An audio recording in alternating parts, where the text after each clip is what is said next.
Listen to the new Thin Green Line podcast wherever you listen to podcasts. Game wardens John Norris and Wayne Saunders talk about wildlife, the outdoors, law enforcement, environmental subjects mixed with current events and guests that are part of the Thin Green Line. And if you are one of those visual people, like me, for $5 a month, you can see the actual podcast on patreon.com. Just search the Thin Green Line podcast on patreon.com and join us. Keep wildlife out of your trash. The Wildlife Trash Safe developed by Presby Steel does just that. It is made of 14-gauge steel, welded construction, and holds a 32-gallon trash can or 10 kitchen bags. It has been black bear tested and was developed in conjunction with the New Hampshire Fish and Game Department. They are lockable, rollable, and they have free delivery in Maine, New Hampshire, and Vermont. Call today, 603-752-3022 or presbysteel.com. That's presbysteel.com. Keep the wildlife wild and out of your trash with a Wildlife Trash Safe. Guidefitter is the industry network for professional outdoor guides and outfitters, the trusted destination for consumers seeking and sharing guided hunting and fishing experiences of a lifetime, and the enterprise influencer marketing platform for outdoor brands. Guidefitter and its members represent the pulse of the guided hunting and fishing industry. Guidefitter's outdoor partners provide discounts to select types of outdoor professionals, including game wardens, members of the military, guides, outfitters, and other outdoor professionals. Over 145 brand partners and counting. Gear across many categories, including packs, footwear, clothing, flashlights, knives, optics, even firearms and ammo. For more information, go to guidefitter.com/wardenswatch. That's Warden's Watch, all one word. I'm Game Warden Wayne Saunders, and I'm a member of Guidefitter. We love our children. We protect them. We guide them. We prepare them for life in the world. With all that we do, from deep in our hearts, we cannot control all things. Life-threatening illnesses and disabilities affect far too many of our children each year. While we cannot change the circumstance, we can make dreams come true. Dreams to provide hope, to provide spiritual healing and strength, to provide moments of happiness and relief in the hardest of times. We can give a glimmer of light and hope in a time of darkness and despair.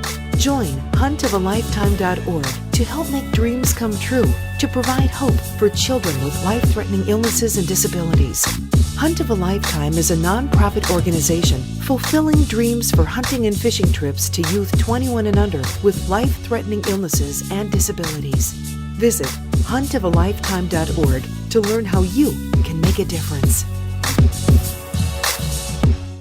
This podcast is brought to you by Maine, Operation Game Thief, and Wildlife Heritage, a foundation of New Hampshire at nhwildlifeheritage.org, and International Wildlife Crime Stoppers.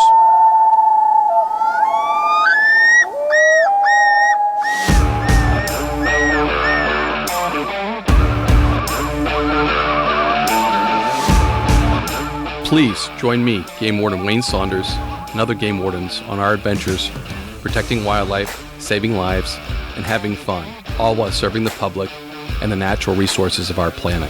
Listen to the tales and experiences of those who work in the outdoors while being entertained with stories about encounters with poachers, wildlife investigation, murder investigation, near-death experiences, search and rescue missions, wildlife interactions from game wardens around the country and around the world.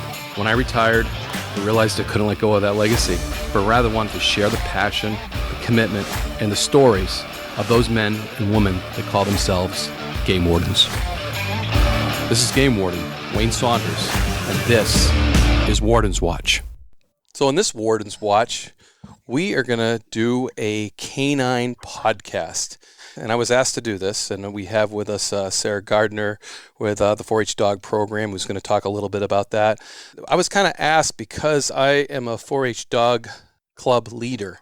And with COVID-19, that's taken a bite out of everything in 4-H. But when most people think 4-H, they think of the cows, the pigs, the chickens. They don't think dogs. And they really should think dogs, huh, Sarah? Because the dog program's been around for a very long time. Absolutely. The 4-H Dog Program, at least here in New Hampshire, has been around since the early 1960s. It started in Rockingham County, which is kind of the seacoast area. But it's a program that everyone can do. You don't need 50 acres. You don't need 20 acres. If you have a dog, you can even borrow a dog if you don't have one of your own. And it's a project that everyone can do because you're not limited on size. Right, because it doesn't matter the size of the dog. You can have a toy dog, you can have a Great Dane, you can have everything else. And what did you show? An All-American. You can have a mixed breed. And what did you show? I started out by showing an Afghan Hound when I was 13. That's challenging and grooming.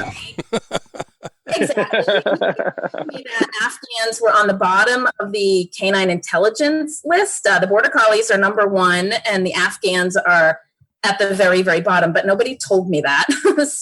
But I didn't start with just one. I showed a single one my first year, but then I got another one. So they taught me humility. They taught me training techniques, because you can't train a sight hound like you can a retriever or a herding dog. They have their own way of doing things. I then went on I borrowed a Dalmatian, and I ended when I aged out of 4-H, which is at 18, I was showing a Skye Terrier. So I kind of did a lot of different groups and different training abilities of dogs while I was a kid.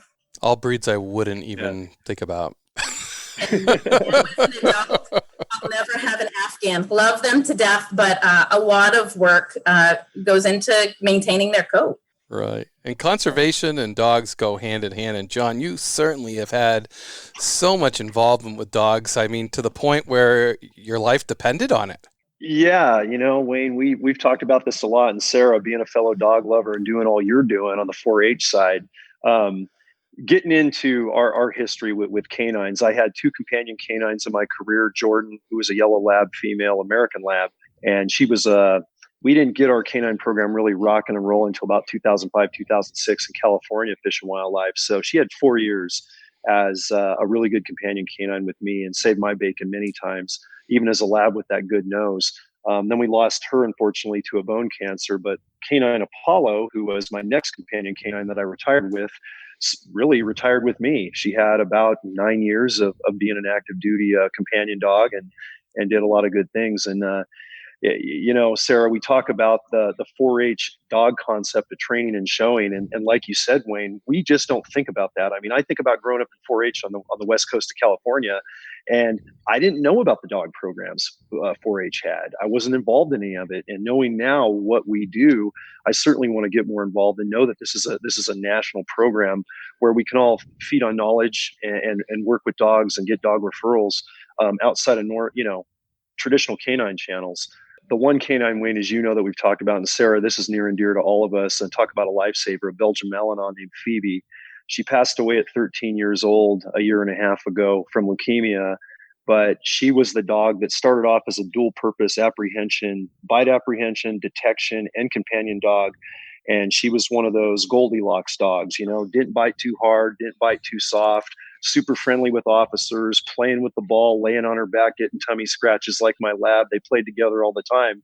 She was one of those 1 in a million canines. And in her career, besides saving all of us on the special operations front, going up against armed drug cartel members in the woods, destroying our environment, she had 116 bite apprehensions by the time she retired, and another 900 apprehensions of dangerous felons in the woods that she didn't have to bite. And she was a female male at 70 pounds working in the state of California, which doesn't always add up when you look at those numbers. But she was amazing. It was a hard loss. And I know both of you guys, being fellow dog lovers, share that sentiment when you lose a dog that isn't only a great companion, but they literally save our lives, 10, 20, many more times than that. So she was a special one, and one that's near and dear. And we talk about her a lot, as well as all our other canines on both sides of the East and West Coast, Wayne, that you and I work with our agencies and on our TV shows. And we're going to dedicate this podcast to Ruby, who is Lieutenant Bill Boudreau's K-9 that just passed away this spring. Yeah. So he did an interview with me, and certainly misses her, part of the family, as we all know. So we're going to do this with the 4-H, and we're going to do it for Ruby. So we're going to interview him, as well as James Benvenuti, who handles Cora, and then we're going to do part 2. We're going to get the other 2 handlers involved and get them all together and do a 2-part canine podcast. But the 4-Hers are going to have something to do when they listen to this, aren't they, Sarah? They're not getting off scot-free. No, definitely not getting off scot-free. So 4-H, the kids learn about the training aspects of their dog.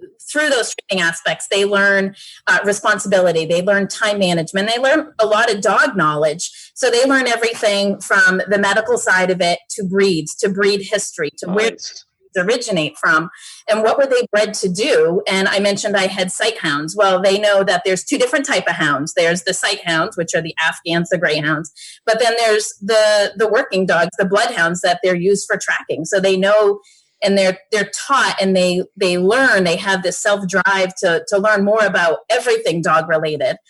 They're quizzed on their knowledge. So Maine has been very, very open to coming up with a quiz for these kids. So once they listen to the podcast, they're going to be given a quiz. What was discussed. So I think they're going to love it. These kids, they're so dog driven that they will suck up anything dog related. I think doing this podcast, I think they're going to be really excited to learn about the working dogs in New Hampshire Fish and Game and throughout the country that Wayne brings in. Sarah, it's so awesome that we're getting the kids exposed to this early, right, Wayne? Because I mean, the whole thing is you like that spark early on with a little bit of formal training, but making it fun, learning the medical science side. Mm-hmm. And then we start getting some future canine handlers, whether they're game wardens, traditional law enforcement officers, maybe military handlers, and everything. You can't have any bad things when you're working with dogs. So the more the merrier. And kudos to what you're doing, Sarah. It's an incredible program, and you're starting them young on not only in conservation, but in other acts of service. And we really appreciate that. It's awesome. Thank you. I love doing it. And it's something that I started in 4-H very young. So it's definitely in my blood, and I want to give back to these kids with the passion that I have. So I'm excited that I'm trying to bring in things that they can learn about. And these kids, they want to be dog trainers. But if I can find a kid out there who likes hunting or fishing, and they say, hey, you know what about Fish and Game? And wait a minute, I have dog knowledge. And hey, what about a handler? So if I can get one kid to work with you guys into Fish and Game and being a handler, I would be a happy camper. Awesome. Yeah. And for a lot of kids, it's a game changer too. I know I showed in competition in 4-H when I was young, and it really kept me focused because I had a very stubborn German Shepherd that was, very, very good, but you had to be on him all the time. And, I didn't have time to go out and find trouble, so to speak. It was always, train your dog, because, Saturday we have a competition. And having all my trophies on the wall didn't help me when my son started seeing those. And the nice thing is Andrew hates to read. And he started doing research and started reading about dogs. And I think the only book he's ever read is Where the Red Fern Grows.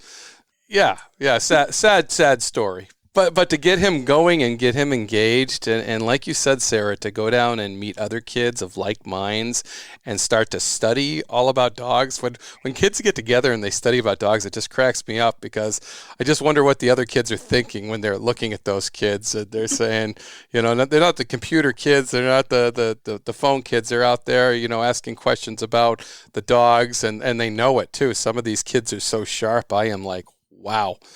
They correct me at times. Yeah. So it's just 4-H builds those fundamentals no matter what part of 4-H you're in. It builds those fundamentals to make us contributing human beings. And I think it's just an awesome thing to do.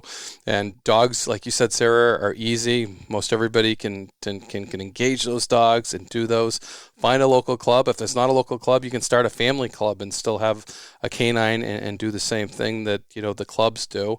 And with Zoom, my goodness, now you can do your 4-H club so on much, Zoom. Yeah. Yep, absolutely. Which I don't like. And Wayne, to that point, and Sarah chiming in here, the greatest thing about this is what you just said, Wayne, is this isn't. It's getting away from digital technology where we're just on phones, we're just on computers, we're just gaming, we're just indoors.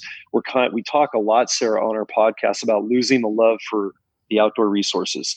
and Absolutely. conservation, whatever, just being outdoors for the sake of mental health and understanding and being aware of the environment and how healthy it is for all of us. So the more we can get kids involved through these 4-H programs, the better. And coming from the West Coast, specifically the Silicon Valley, where I was born and raised, we have a great wooded complement in all those foothills around the valley. But if you're in the valley, 4-H is like a foreign language to those kids. I can tell you right now. Absolutely. It's just, you're just not happening. So for our listeners and viewers, how do kids, say from a city environment way out on the West Coast, San Francisco, LA, say Silicon Valley, or any of the big, population centers throughout the country, how do they get involved if they want to do this coming from the city and they haven't been exposed to it by their folks or have a tradition of it? I was hoping you were going to ask that. So 4-H it's a worldwide organization, and it's an organization that's open for youth from the ages of 5 to 18. And there is everything 4-H related, from, as we talked about, livestock to robotics, to cooking, to community service, to public speaking, and you name it, to gardening, to canning, to knitting, to sewing. And for those kids who don't live in an area where they have a dog or can have a dog, where they're more in the city, what they would need to do, and anyone would contact their university, their state university. So with us, it's University of New Hampshire. And you can do a search for your state and 4-H, and they will hook you up with the cooperative extension within your county. And that's how you get in contact with that. But as I mentioned, those kids that are in the city or families in the city, they have programs and there's huge food insecurities across every part of the state where people don't know where the meal is coming from. They have programs and they have curriculum for these kids and they'll provide the seeds. Well, they'll teach these kids how to grow window box gardens so they can grow their tomatoes. They can grow carrots and lettuce and that sort of thing. So they can help contribute to growing their own food, and they learn about how seeds grow and what they need and that sort of thing. But it's something that can be done in the city. It's not just something that's done because there's no land. There are curriculum for, as I mentioned, robotics and a lot of the home crafts that people can do. So just because if your child has an interest in anything, there's a curriculum for it. And they would just need to contact their state university or just do a search for 4-H in the county that you live in, and they will hook you up. They'll hook these families up and to find out what 4-H is available. There's also after-school programs for 4-H as well, where 4-H goes into the schools, and after school they do projects as well. So that's another way 4-H is trying to get to kids. It's not just a county club or a club in your neighborhood. Yeah, that's great to know that the cities have that program available too, and that's something we can definitely help promote and get more kids involved. That's super good news, and thank you for that. No doubt. No, thank you so much, Sarah, for joining us and your contribution to youth through 4-H. As we experienced it growing up, I think our children and so many other children's benefit from it. I agree. Certainly glad we could promote it. Do it on dogs too. Yeah, that's where my love was and still is dogs. So it comes easy for me. Comes easy for my son. Comes easy for the kids that I work with. So, and it's just good to see them interact and get that relationship with their dog because it's priceless.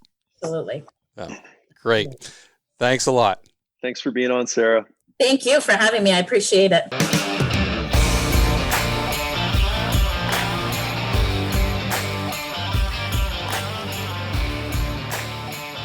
We are with Lieutenant William Boudreau, who is in charge of the State Canine Division.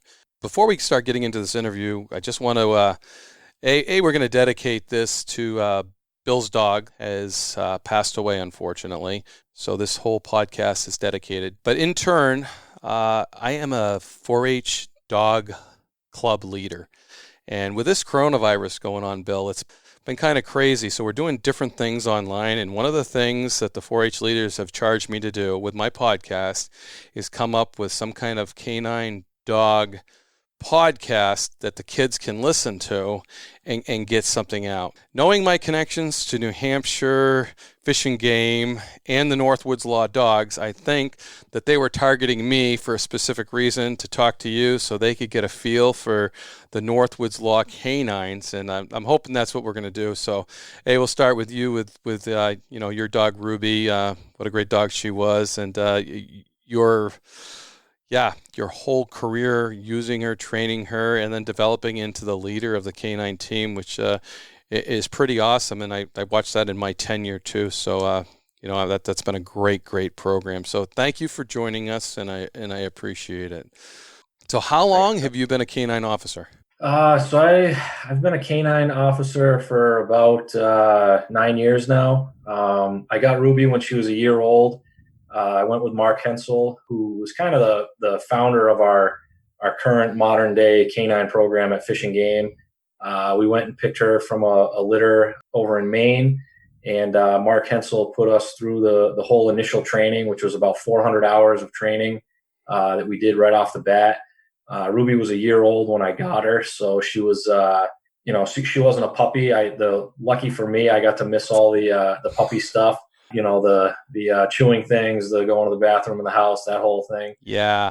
But at a year old, I could jump right into the training, and we got certified right away. And I did it for about 8 years until she passed away this fall. She got pretty sick, and we weren't able to get her any better, and had to make that tough choice, which was a lot harder than I thought it was going to be.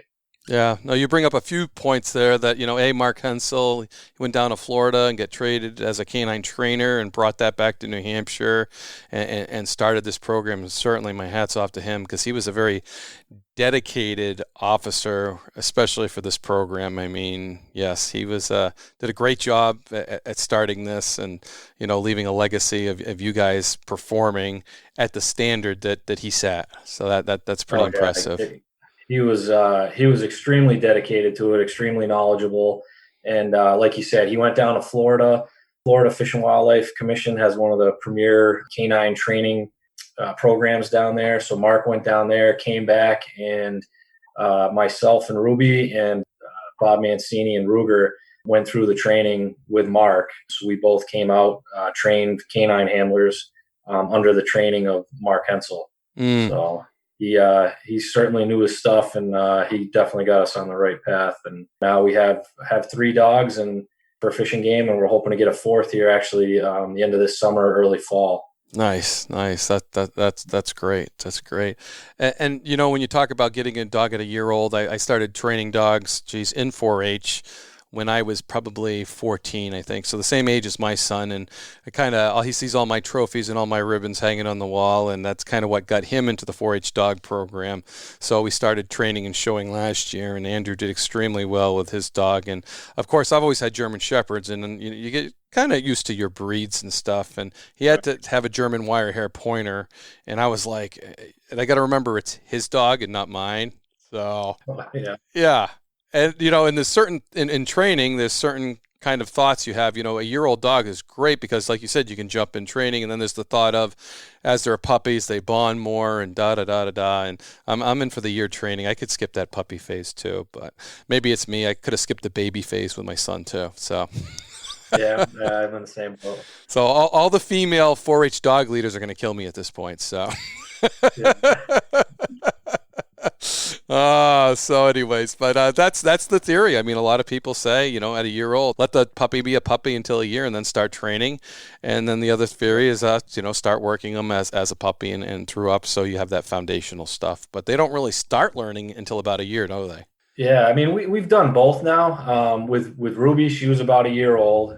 She came with some obedience and that kind of thing, but nothing as far as what we eventually get certified in.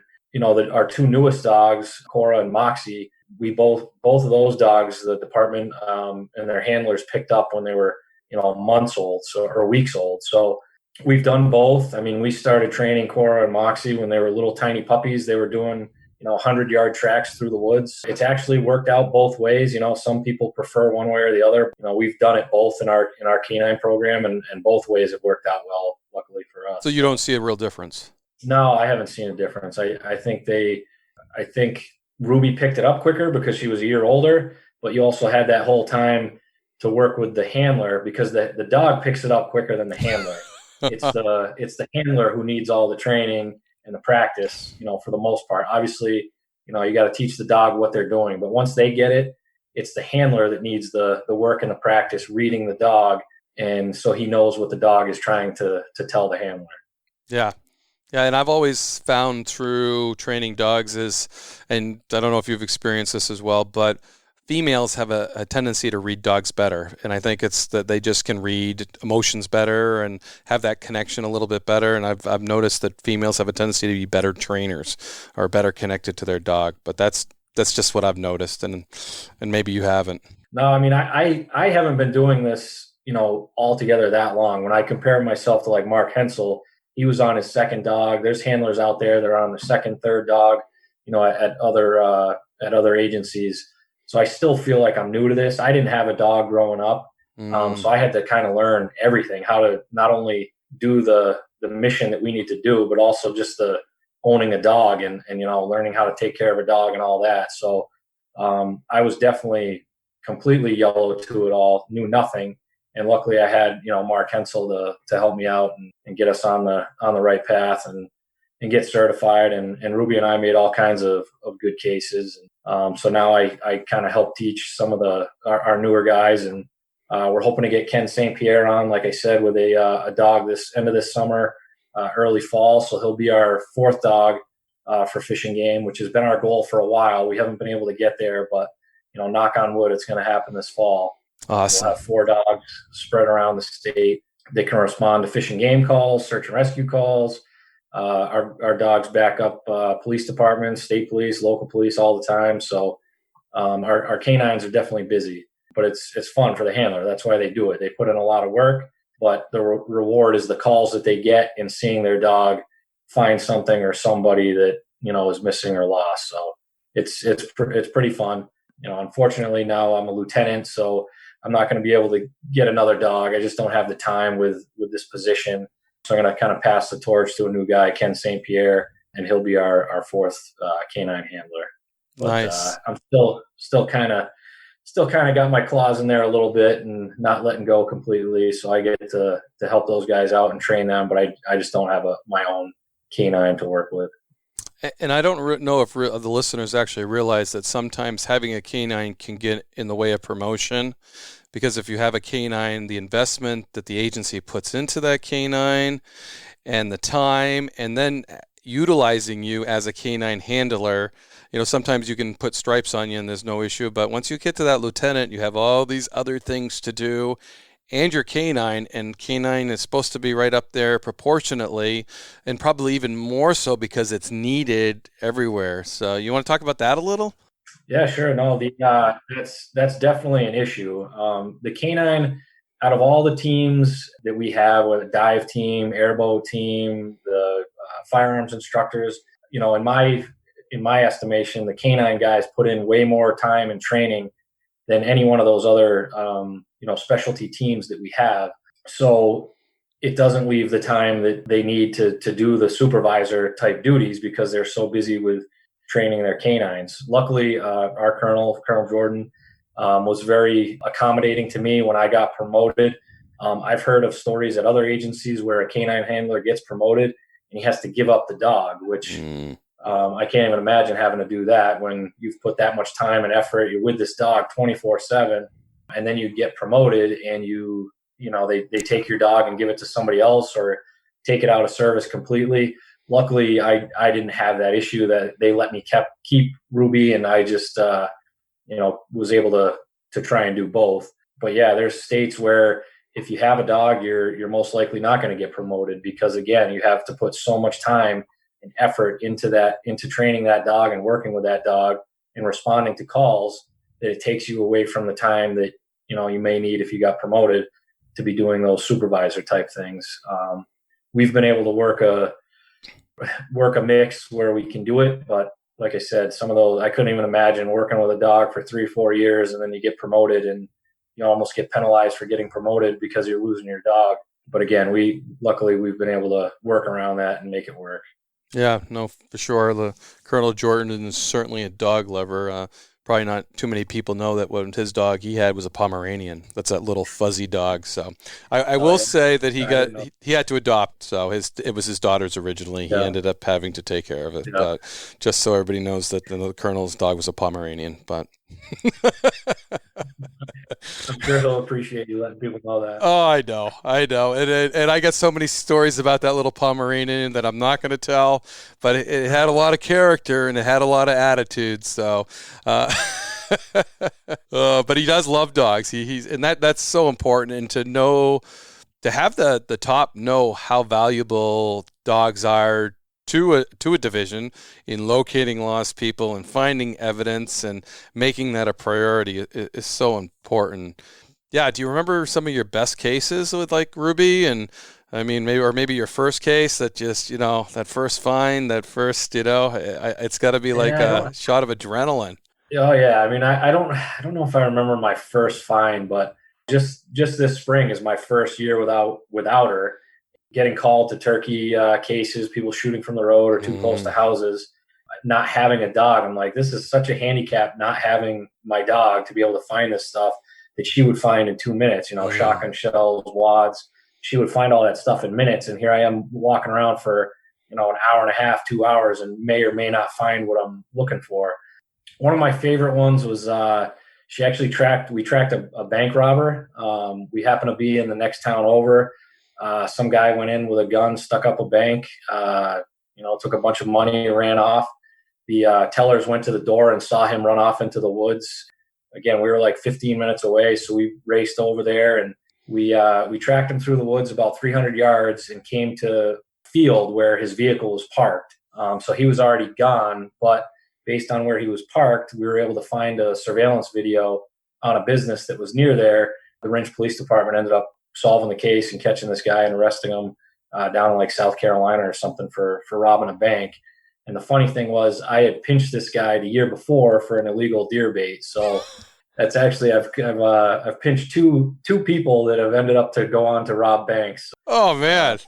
Start off with fishing game and go to bank robberies, I guess. I can't say I ever did one, so you're up double digit. That's pretty impressive, and that's really really cool. I mean, to be able to put that case together, and that's a huge case. I mean, they must have been so that psyched. was pretty neat. That was right at the beginning when I first got her too.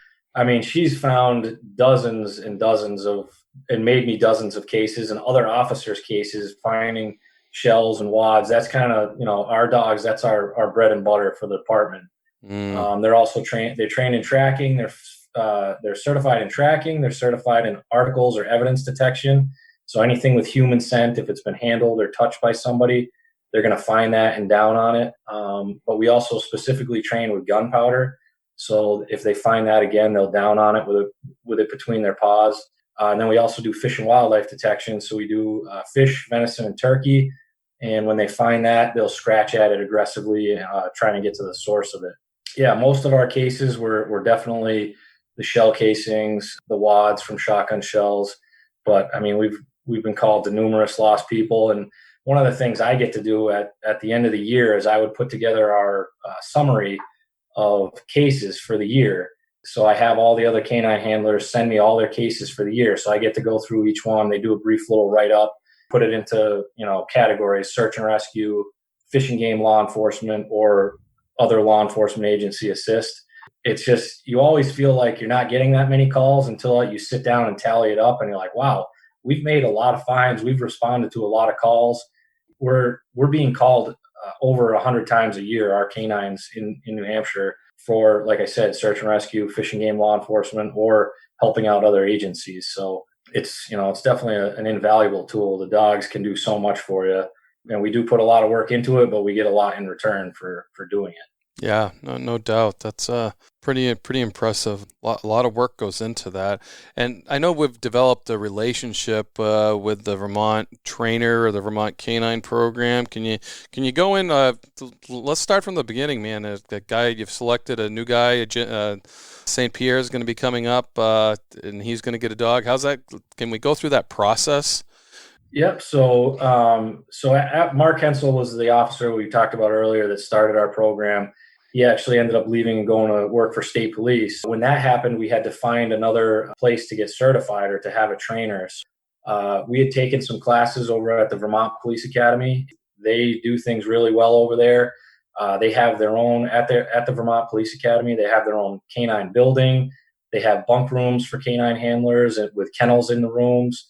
So they really do it well. And we called them up and said, hey, would we be able to come over there for our trainings? In New Hampshire, the New Hampshire Police Academy doesn't have a defined standard for canine handlers of their own. They fall back on the federal standard, which is 16 hours a month. We go to Vermont to do our training now. We get to 16 hours a month. But actually, Colonel Jordan has been so supportive of this canine program. He's allowed us to have every Monday dedicated to canine training. So our dogs are getting twice the training that most law enforcement canines are getting. The minimum is 16. We do twice that. We try and get together every single Monday. And so we go through Bobby Ryan, who's the head canine instructor over in Vermont. Over in Vermont, all agencies go to the same academy, same training. So when we get a new guy like Ken St. Pierre, he was just recently picked to be the next canine handler. When he gets his dog, we're going to start training it kind of in-house with just the New Hampshire Fish and Game guys. And then once he's old enough, he'll go to a tracking school in Vermont. He'll do that for several weeks in Vermont. And then he'll probably get certified in fish and wildlife and articles while he's there doing the tracking school. He'll stay over there at the academy. And then once he finishes that, he comes out of there, he's certified. And then every year we have to pass a certification test again to stay certified. And you have to meet that minimum 16 hours a month. So Ken will be picking out a dog again, hopefully this fall, and then he'll go to Vermont and start the process. And it'll be a lot. It's overwhelming. I remember when I did it, I was, the first couple of weeks, I was like, oh my gosh, what did I get into here? I'm screwing everything up. I can't figure this out. And then once I got it, then it was a lot of fun. It was still a lot of work, but it was a lot of fun once you and the dog kind of click and you get it, you know what you're doing and you know what the dog's telling you. So that's what Ken's got to look forward to. Yeah, and it's physically demanding too. Those tracks, I mean, they gain in length and gain in length and gain in length, and that then pretty much you're running. You've done over a mile track, right? Yeah. So now not having a dog, I'm falling back out of shape. That was. Hey, you're going to be a lieutenant. You're running that chair more. Yeah, exactly. I know. I've been there. Yeah. So. But our certification track now for these guys is 2 miles through the woods. Wow. So just to be certified, they have to do a 2 mile long track that's an hour old. So awesome. That's pretty impressive to follow and go exactly where somebody went an hour ago and follow that person for 2 miles. And that's the certification track. Our guys, I'm going to be running them through that certification track on Monday. So hopefully everybody's ready to go. Yeah, no, that's great. I remember Eric Fluette on his first find too. That kid was so excited. It was crazy. After all the work you put in, when you finally find something and everything happens, it's awesome. Oh yeah, no, the kid was ecstatic. He was out of this world. He was just so happy. That first find. The golden egg or something. It was just finding that lost person, and it was a dementia older person in the woods, and he was just ecstatic. It's just great, and it's a great team effort too. And they still, yeah. I mean, we have a canine text that the group text of all the canine handlers, and everybody, whenever they make a find, they're sending pictures, they're sending the track, they're sending it to us because they're excited about it and they're happy that they were successful in their search and. They let the other canine handlers know. Bob and Ruger, I mean, they've been doing it as long as I have. And, Bob still gets super excited about it. He just sent me a text the other night. He tracked some guy that had taken off on a dirt bike, and he found where the guy had hidden the helmet and everything. So, what a great scent article cool. To a helmet. Doesn't get any better than that. No, it doesn't. It doesn't. No, I'm sure the 4-H kids are going to be excited to hear about, what we're going to plan on talking to some of the other handlers and talk about their exploits. And the nice thing is they get to see them on Northwoods Law. We'll put the podcast together with the Northwoods Law, and it's just, I think it's inspiring for the 4-H dog kids to train their dogs to the levels because they're seeing what you guys are doing on TV with them. And now here they are just trying to do basic obedience and stuff. And then they build up through certain stages and have that competition as well and have that bond with their dogs. So I think it's a pretty awesome way to go about it. And if they want to, currently my son wants to do something with animals. So whether that's a vet, whether that's a trainer, and there's been so much more training opportunities the last few years with, detection dogs for sure. Terrorism up and just all the detection dogs. And I think the quality of the training has jumped up too because we had to put up our game. So I think, have you seen that as well? Yeah, I mean, the training has been so narrowed down and made more efficient that everybody's pretty much on the same page now. And the detection dogs, I think, are the biggest or the most common dog right now. But you also have the apprehension dogs that do the bite work and all that stuff. So everything's pretty standardized. There's different types of certifications. We use Vermont. We used to use the United States Police Canine Association. There's a NAPWADA certification, which is North American Police Working Dog Association, I think. So there's different ways of getting certified, but they're all pretty much doing the same thing, same training, because it's just been narrowed down and fine-tuned so much that, the instructors know what they're doing and they can get the handlers and the dogs going pretty quickly, making cases and getting certified pretty quickly. No, that's great. I really appreciate all you do in running that K-9 program as a lieutenant, what you and Ruby did as handlers. I know I called you up to the north on several occasions because, I know the value of a K-9 and have you run through some scenarios and see if we can find the evidence because that's the most important part of building a case is finding evidence, and that's what those dogs do best. Right. And she was wicked energetic. That's what the guys want to do. Yeah, no, go ahead. I'm sorry to cut you off. But... Oh, no, right. Yeah, no. And that's what these canine handlers want to do. They want to go to things. They don't want to put in all this time and effort training and then not get any calls. So they don't mind when they get the call to, travel halfway across the state up to Coos County to help another officer out. And we're getting called by state police major crimes now pretty frequently to find shell casings or firearms. It looks good for the department. And the guys enjoy it. They want to be called because they're putting in all this effort. Like you had mentioned earlier on Northwoods Law, I think the Canines have been probably the most popular part of that TV show. People love watching the dogs work and watching how happy they are when they are working. The dogs love to work, don't they? Right, yeah. They're working just to play with you and have fun with you. So that's all they're working for is that calm, that reward. So it's pretty fun to watch. Yeah, absolutely. That tail's going 90 miles an hour because they know what they get to do as soon as they get this task done. They can play with that Kong. So that's motivation right there. Right. No, that's pretty neat. So yeah, and it's tough when you have any dog to lose a dog because it's part of your family. I mean, and you never having a dog before, it was like your first dog, Ruby. That's even tougher because you've never been through that. Yeah. I mean, I've lost several dogs over the year, and man, I cry like a baby every time. Yeah, it's a tough thing for you, for your family.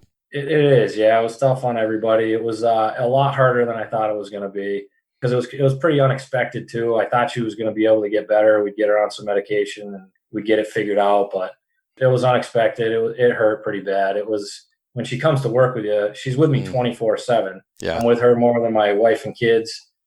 She's at home with me. She's in the truck with me all day long. So it was tough.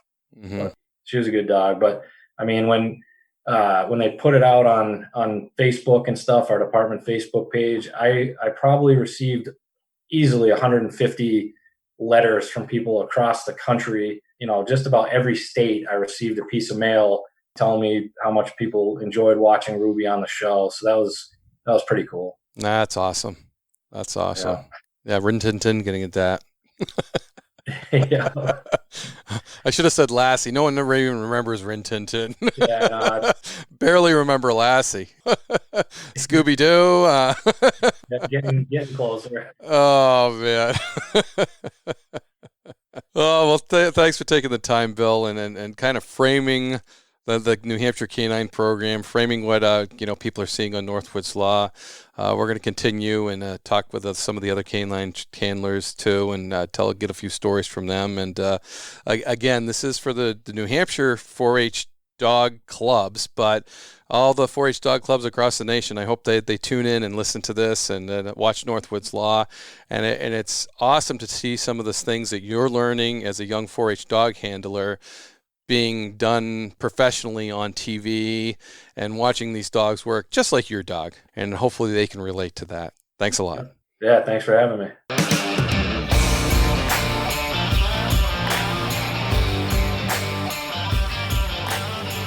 Okay, we're going to roll right in with New Hampshire Fish and Game Canine Handlers.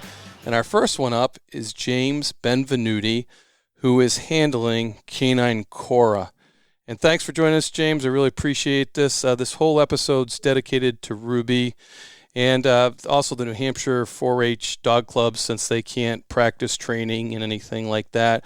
We are doing this podcast to give them some quizzes, give them some knowledge, to give them some working, after 4-H, there's still stuff you can do as a career if you want, or something else that can you dog training. So since we haven't been able to get together as a 4-H dog club and train, so thank you very much for joining us on a busy day. Yeah. So how long have you and Canine Cora been a team? We've been a team since about June she was born in June, so September of 2016. So we're going on 4 years now. It goes by pretty quick. I mean, we started out right from when she was a puppy, right, picking her out from the litter. Yeah, so you rolled in, and tell us about that selection. Cora she was one of 4, so it wasn't a big litter to pick from. Makes it easier. It kind of made us nervous going into it, hoping there was a dog there, or a puppy, that met what we were looking for. And there isn't a whole lot to look for in a six-week-old puppy, but we were just hoping she was good at a little bit of fetch and some hide and seek at that point. So, so when we were introduced to the litter, they all came running out of a walkout basement. And 3 of the puppies came running right up to our legs, which is great.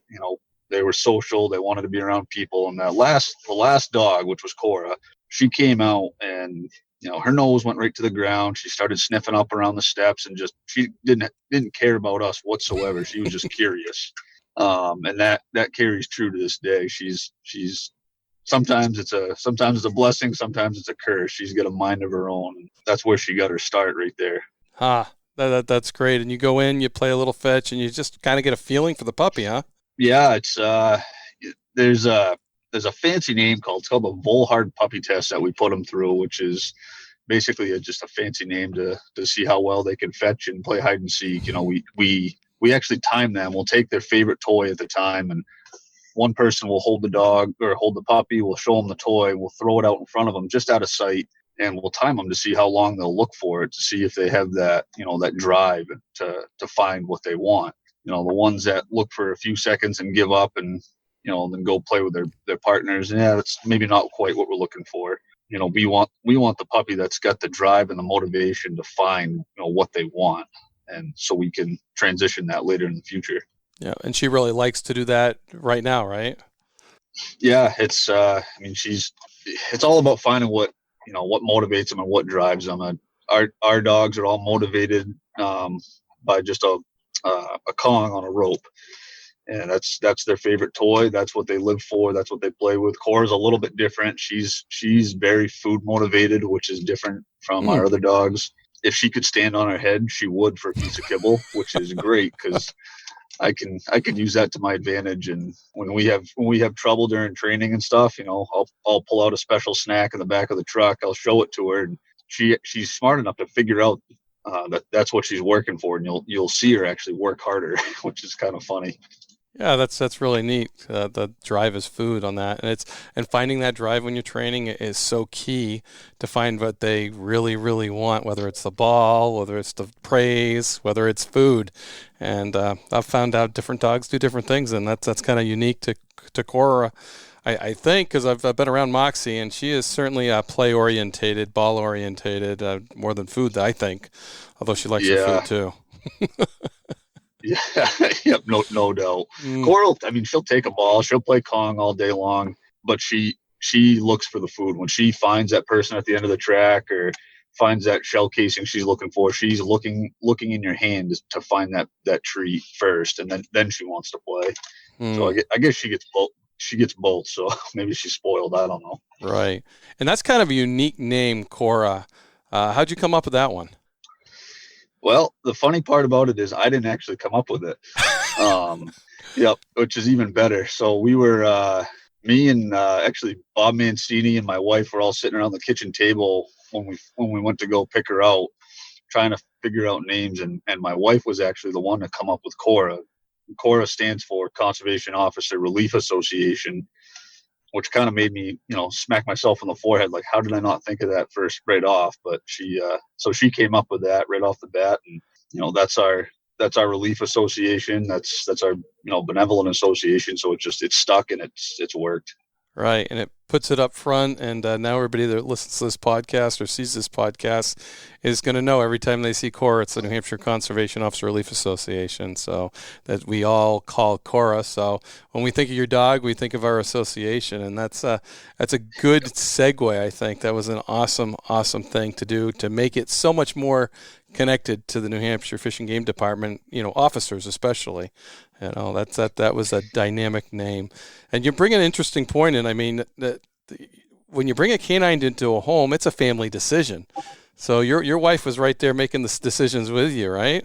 Oh, big time. Yeah. When then Lieutenant Eastman, when he approached me and asked me if I had an interest in it, right off the bat, of course I said yes. And I started learning a little bit about it and kind of had to take a step back and talk to the wife and let her know that what all comes into it. I mean, that's just the initial training is 6 weeks away from home over in Vermont. So it's just that. And our family members end up as basically decoys and search and rescue victims at home to get some training in when we haven't had a lot during the week. And so they're a huge part of it. What my wife goes out and plays in the woods, they have fun with it too. I know she'll actually leave question marks drawn in the dirt trying to figure out which way we went to try to stump her.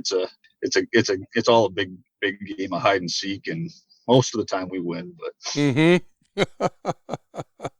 No, that sounds great. So your wife was just right into it from the selection point to the training to this is definitely a family dog as well as a working dog for the state. Yeah, no doubt. She worked, her and I work hard together. We train hard together, but we have quality time at home as well. She's not confined to a kennel or a cage or anything by any stretch of the imagination. So she's part of the family when she's home. Oh, that's great. Do you remember your biggest, well, I should say your first significant find with her? You tell us about that?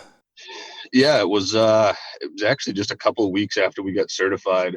Most of the focus we have is on tracking. That's what it's one of the more challenging aspects of handling our dog is tracking. We were called up to District 3, the northwestern part of the state, to track a man who had wandered off. He had Alzheimer's. So we tried to track from the house and tracked for quite a while, and didn't end up working out. It was very slow moving. It was all hard surfaces, which poses other challenges, and we had to call it before we found him. So we transitioned into doing some area searches later in the day. And the very last spot we searched, I'll never forget, it was me, Kevin Bronson, and Josiah Town were walking down this logging road, and Cora was kind of she was beat. I just had her out of the truck with me. I thought more so just to have her with me, and she was so tired. And towards the end of the day, I didn't really have much hope in it. But we were bebopping along down this logging road, and she just starts jumping into this brush that was stacked right up along the road. She couldn't get over it. She was still, she's probably only a year old at that point. I'm like, what the heck are you doing? So I'm trying to call her off of it, and I finally look off into the clearing, and there's the guy. He's got a yellow hard hat on, and he was out in the middle of this clearing stacking brush. He thought he was back working in the woods, 30 years ago. And had Cora not tried to jump that pile and tried to get to him, I don't I don't know if we would have looked that way. I'd like to think we would have saw him, but she definitely clued us in that he was there, and I still to this day credit her for that find. Yeah, no, that was pretty cool. You guys are tired after a whole day of searching too, not as sharp as at the beginning of the day. So I could definitely put myself in your place as you're bebopping and the dog brings your attention. So, and hey, I'm tired, but I'm not down. That's right. No, that's certainly one of the things that is so important to find these people that wander away. And could you tell kind of your procedure too, because a lot of these kids are training their dogs in obedience and conformation too. Get to the scene. What are you looking for? What do you do? And how do you start that track? First and foremost, we try to get a place last seen. Where was that person last seen? That's the first thing I want to know. The second thing I want to know is how many people have gone to look for that person. Contamination, I think, is our biggest enemy. I'm not so much worried about how old it is. Their noses are so powerful that if it's a clean area, they're going to pick up what's out of place. And that human odor.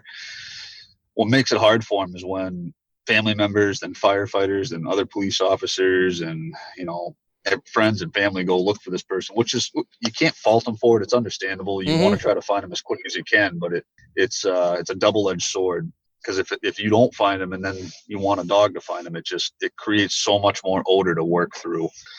So every situation's different. We had one last summer of a little kid that ran away from home, and it was good. Everybody stayed out of the woods. The responding officer knew what he needed to do, and they pointed me right in the direction of right where he went in the woods, and Cora had him footstep for footstep, and half hour later he was back home. So when it's a clean area, it works like a charm, but that contamination can really play a big factor in it. Yeah, and you said something that caught my attention. The dog is looking for the scent that is out of place. So it knows what's in place, and it's looking for what's out of place, right? Yeah, the way I imagine it is if you step into a set of woods and you know what odors are natural and what you usually smell. Well, she's trained to recognize human odor. So when she gets into an environment that smells like a wooded area and there's an odor of a person, she's going to go to it. I think she just picks up first what's out of place, and then that recognition comes in of exactly what it is. And the same thing with an article search. If you send her for an article, she's looking for something that's out of place, correct? Right. Yep. So she might smell something that, like you say, it's out of place. It could be, it could be a critter, for crying out loud. It could be a squirrel or a chipmunk or a skunk or something. She's going to smell that, investigate it, figure out that's not what she's looking for, and then go find that article that smells like gunpowder or human odor, and then she'll go to it and indicate on it, telling me where it's at. But when it comes to your wildlife detection and stuff, that's a specific odor she's looking for, correct? That's right. So our dogs are trained to find fish, venison, and turkey, and they'll all indicate on those specific odors. So what we train them to do is, that venison holds a different odor than beef or pork or something, another cut of meat, basically. So it's that's what they're trained to indicate on there. Cool. And you're in your cruiser, and is Cora in the back there? And could you talk about the kind of how they ride? And look at that. Yeah. You got special. Wake her up. Yeah. That's awesome. So they have their own spot in the back there. Oh, that's great. Yeah. Well, she poked her head out, and there she is. Yeah. Yeah. She's got a little bit of attitude to her, doesn't she, James? Oh yeah, that's kind of just why She's like, why'd you wake me up? That's right. Yeah, she knows I'm not getting the collars out. She knows I'm not getting the tracking harness ready to go. She's just kind of calm, cool, and collected until it's time to go to work. Awesome. That's her spot in the back seat basically, and it's all encaged and for her protection and others, right? Yeah, the cruisers are outfitted with three-quarter aluminum kennels. So she's got it's a crew cab pickup. She's got 3/4 of the back seat, or 2/3 of the back seat actually. So, and that's all encased in aluminum. So if we get into an accident, she's protected. And the truck's equipped with a heat alarm system, the whole 9 yards. So she's not going to overheat here on hot summer days either. So it'll turn on the air conditioner when it's getting too hot for her, and if the air conditioner doesn't work, it sounds off an alarm so you know it's not working, so it doesn't overheat. Yep, that's right. It'll actually send an alert to my cell phone telling me it's reached its first stage of heating. When it hits about 82 degrees, it'll send you a text, it'll kick the truck on, and then if it continues to heat up or for whatever reason the AC is not working, an alarm will sound. There's an exterior fan that'll kick on and blow outside air in. The horn will honk, and it'll keep sending me alerts to my cell phone too. Awesome. That's has it ever gone off on you? Oh yeah, in the middle of the night when I forget to turn it off and when I go home. So the dog's not even in there, and it's telling you it's getting too hot. No. Yep, she's upstairs with us, and the alarm on the truck's going off. My neighbor's front lights are coming on. My wife's yelling at me. Yep. But that's great. But no, it works like it should just about every day. It's if I'm out checking a fisherman on the beach and it's 90 degrees out, the truck, usually I leave it on anyways, but if I don't, it'll turn itself on, and I don't have to worry about it. Nice. That's great. And you know what, just me and Bill touched on it, but it's all volunteer money. Really, it's all donations that generates, K-9 program. People can donate to the New Hampshire Wildlife Heritage Foundation that goes directly to the Canines. Then it just blows my mind that we've been able to pull this off. 3, looking for 4 dogs based on donations. That's awesome. People do that. It's incredible. It's absolutely incredible. I mean, I think we estimate that it's about $2,000 a year per team once they're outfitted. I mean, once they're outfitted, yeah. To outfit a team is thousands and thousands and thousands of dollars between the cruiser and the kennel and the heat alarm system and all the equipment, the food and vet bills. It's just, and the support we get for it is just, it's unreal. It blows my mind. Yeah, well, that's awesome that gets done that way, and it makes it that much more special, I think. So, thanks for sharing yourself and Cora as a team, and those inside information that you don't always get on TV or anything else, but certainly people can see you actually working, Cora, on Northwoods Law, which is pretty awesome. Yeah, that's a pretty cool outlet to be able to kind of show off our skills a little bit, and Yeah, the Lassie or the Rin Tin Tin, I keep saying. Thanks again, man. I really appreciate you taking some time out of your day to share your dog with us, and that's pretty awesome. Yeah. So, and I know that all the kids that train in 4-H and do dog training growing up, really like this, and I think some of them want to continue on and to maybe be a professional dog handler in the future, which would be pretty awesome. Yeah, it's the best job in the world. It really does. It adds to the best job in the world. I should say that. Yep, that's well put, man. So hopefully we'll get some more 4-H dog handlers in the New Hampshire Fish and Game Department. Thank you very much. Awesome.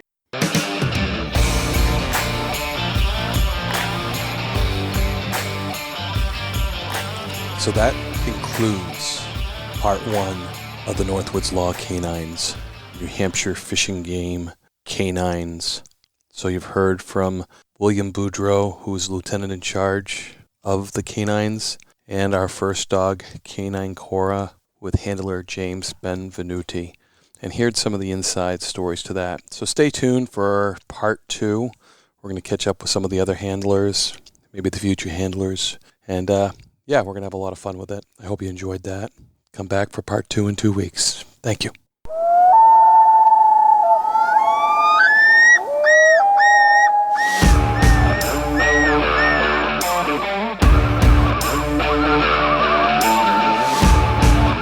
Please join me, Game Warden Wayne Saunders, and other game wardens on our adventures protecting wildlife, saving lives, and having fun, all while serving the public and the natural resources of our planet. Listen to the tales and experiences of those who work in the outdoors while being entertained with stories about encounters with poachers, wildlife investigation, murder investigation, near-death experiences, search and rescue missions, wildlife interactions from game wardens around the country and around the world.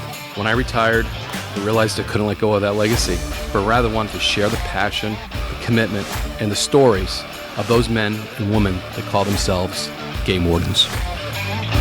This is Game Warden Wayne Saunders, and this is Warden's Watch.